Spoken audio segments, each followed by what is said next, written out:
Alors voilà une bonne question pour entamer un échange entre nous. Vous vous posez, chers jeunes, cette question sur Jésus. Et vous voulez savoir qui il est. Vous voulez savoir pourquoi exactement vous devez le suivre ou pourquoi il serait intéressant de le suivre. Alors, moi-même, je ne suis pas Jésus, bien évidemment, mais c'est quand même un bon ami à moi. Et ça fait longtemps que ce Jésus, j'ai eu envie de le suivre. Maintenant, je travaille d'ailleurs pour lui. Ça sera peut-être le sujet d'un autre échange entre nous. Je voudrais commencer par vous dire une chose très importante. Et je crois qu'il faut commencer par là. Jésus, ce n'est pas une vague idée, un beau concept. C'est une véritable personne. Vous l'avez vu tout à l'heure dans le teaser. C'est celui qui vous appelle. C'est quelqu'un à qui on parle et qui vous parle, comme je suis en train de le faire avec vous. Cette personne, moi-même, lorsque j'étais jeune, j'en ai toujours entendu parler, depuis tout petit. Et c'est une personne en qui j'ai mis ma confiance. C'est important ça. J'ai mis ma confiance en lui.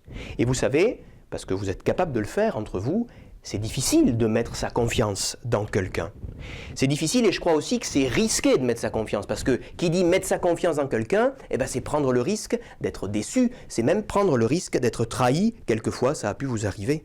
Et on n'aime pas être trahi. Eh bien, pas de risque avec Jésus parce que si vous mettez en lui votre confiance, elle ne pourra pas être déçue.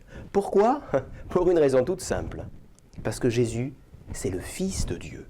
C'est comme ça qu'il s'est présenté. Ça peut paraître étonnant.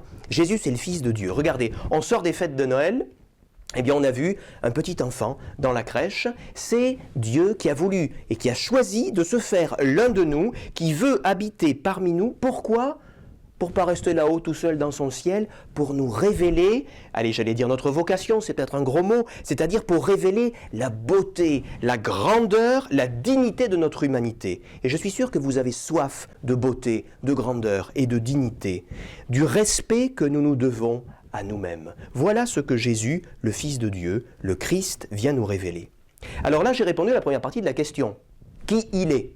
Bon, la deuxième partie de la question elle est plus difficile. Pourquoi est-ce qu'il nous faut le suivre? Eh bien, je crois qu'il nous faut le suivre, ce Jésus, parce que c'est mon avis, on pourra en discuter, il est le seul à proposer un chemin qui soit à la fois, pour notre vie, un chemin de bonheur, un chemin de liberté, et en même temps, un chemin d'exigence. Alors pour vous, je ne sais pas si la liberté, ça va avec l'exigence. Je ne sais pas si le bonheur, ça va avec l'exigence. Ça serait intéressant d'ailleurs que j'ai vos remarques à ce sujet.